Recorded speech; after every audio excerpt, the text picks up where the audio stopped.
Ayan, good morning mga idol. Isang magandang umaga po at isang maulang umaga po sa ating lahat. Ngayon nga guys ay napakahirap magnguha ng sakate at buti na lang may nakilala tayong kaibigan natin na nakukunan po natin ng corn silage. Kahit hindi po tayo magsakate, ayan guys, naka-stack na po rito yung ating corn silage. Bali, ang proseso po ng aking ginagawa ay naglalagay po ako ng feeds saka silage po. Yun po ang pinakakakain ko ngayon sa aking mga kambing at nakakatipid din po tayo kasi ang presyo po ng sakate na binibili ko dati ay 50 pesos isang big kiss. Yung kilo naman po nito ay mura ko lamang nakukuha pagka ako po yung dumidiretso doon. Bali, pumapatak po ito minsan ng 30 kilos, mga nasa 200. Kaya katumbas po nito ay 4 na sakate. At ito naman ay kinakain po nila pagka po hindi sila nakalabas. Kinakain po nila ito ng bali isang araw mahigit yung isang sako. Kaya ang maganda po rito, halos nakakatipid tayo ng konti. Ang kaganda lang po nito, isang biyahe lang po tayo sa loob ng isang linggo. Ayan, bali sa isang linggo po, isang araw lang po tayo lalabas. Ayan, meron pa po tayong stock na 5 sako. Pagkain pa ho nila to hanggang sa susunod na linggo. Ayan, silipin po natin yung ating mga kambing at mukhang gutom na sila. Ayan nga mga idol, kahit po umuulan ay makakain po yung ating mga kambing dahil corn silage lang po yung ating ipinapakain. Hindi na sila kailangan bumaba pa at mabasa yung kanilang mga paa. Bibigyan na lang po natin sila ng pagkain dyan. Ayan, linisin muna natin yung mga natirang pagkain nila kahapon para po hindi naman may halo yung bagong silage po. Ayan, tara po doon. Ayan mga idol, marami pong natirang mga silage. Lalagay lang po natin dito sa isang lagayan at pwede po nating ilagay sa ating mga pabo. Okay, Jo. Ayan guys, kasi pagka hinalo natin yung bago rito, may dumi-dumi pa ho yan. Ayan. Lalagay na lang po natin ito sa kainan po ng ating mga pabo at sila naman po ang magpipinish dyan.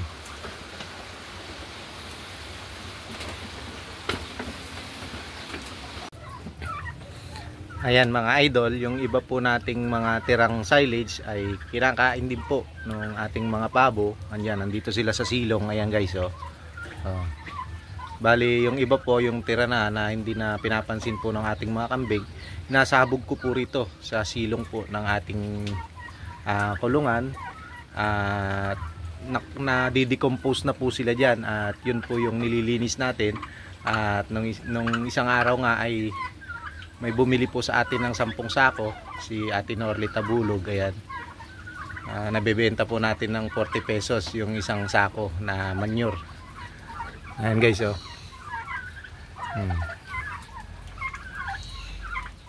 wala pong sayang sa mga nahuhulog na mga silage. Kinakain po ng ating mga pabo. Ayan, natataba po nila. At nalelesin din po yung amoy ng ating mga dumi ng kambing na natatakpan po ng ating silage.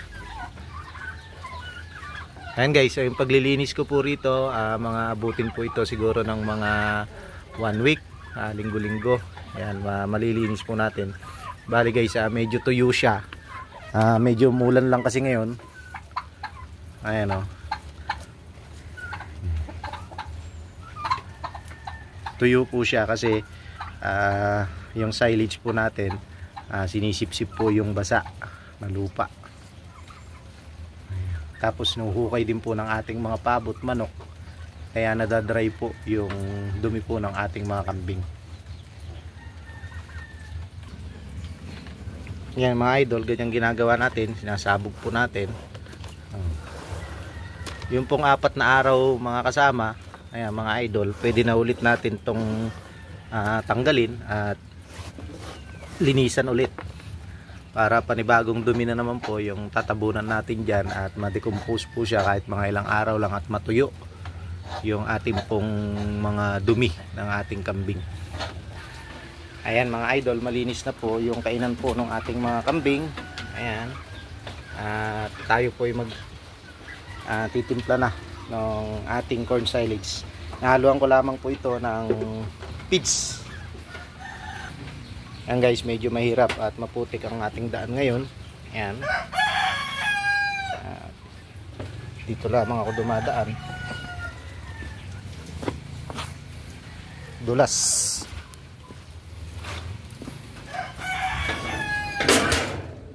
At yan, pakainin po natin sila.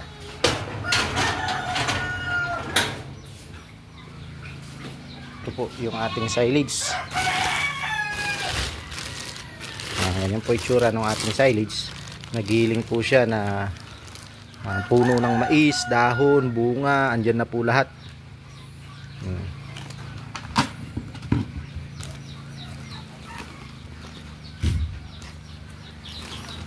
Yan lang guys. Tapos haluan ko po ito ng feeds. So guys, ito po yung aking feeds na nila pinapakain. Ay tiyak pong nag-aagawan sila. Ayan, ganun lang po at paulit-ulit lamang po. Bawat lagay may layer po ng feeds para madali pong haluin.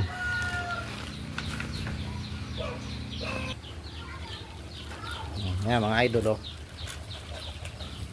tiyak naman na mag-aagawan yung ating mga kambing dyan. Napakabango mo na po ng ating corn silage, ay mas lalong babango pa. Yung iba guys, nilalagyan pa ito ng molasses o kaya ng asin.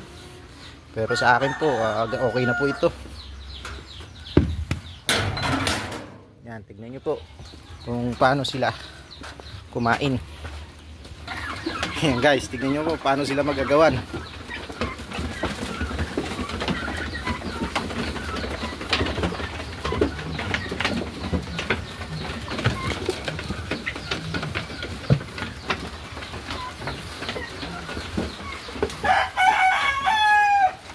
Ayun guys, yung ibang kainan po natin nandoon sa kabila. Dahil umuulan po ngayon, hindi sila bababa. At dadagdagan na lang po natin yung kanilang kainan.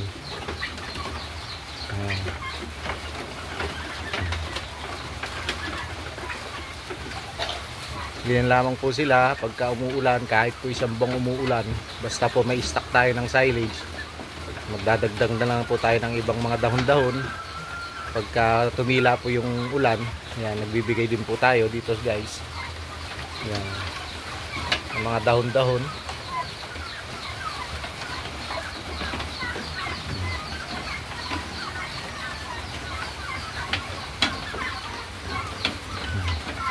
Ganun lang po yung practices natin sa pagpapakain sa kanila. Sa isang kainan po ay naglalagay tayo ng mga 10 kilos, 15 kilos, yan. Pagka may matitira po siguro mga 3 kilo, yung mga bawat kainan may natitira. At ito po yung nilalagay natin sa silong o kinakain po ng ating mga pabo. Ayan guys,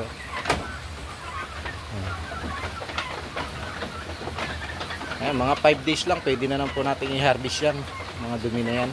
Sa sako na po natin para pag may umorder, ibebenta rin po natin.